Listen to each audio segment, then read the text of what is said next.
This was America's last chance to stop the Civil War. Winter, 1860. The United States is not so united anymore.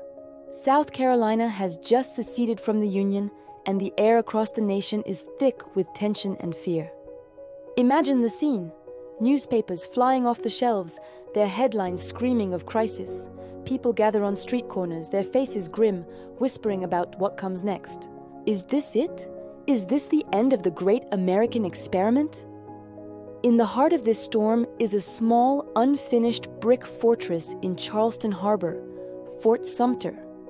It's manned by a tiny garrison of U.S. Army soldiers, commanded by Major Robert Anderson.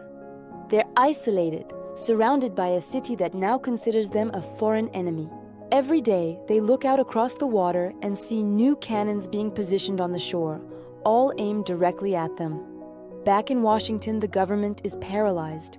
President Buchanan, in his final months in office, is trying desperately to find a peaceful solution, but every move seems to make things worse. He sends a supply ship, the Star of the West, to reinforce the fort. But as it approaches Charleston, cadets from the Citadel open fire, driving it away. The first shots have been fired, but not yet in true battle. It's a warning, a line drawn in the sand. For weeks, the nation holds its breath. Negotiations go back and forth. Compromises are proposed, then rejected.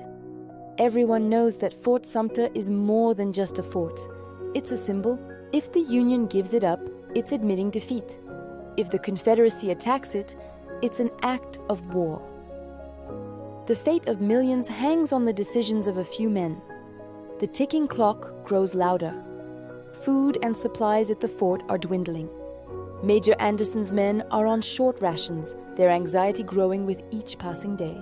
The people of Charleston watch and wait, their initial excitement turning into a grim resolve.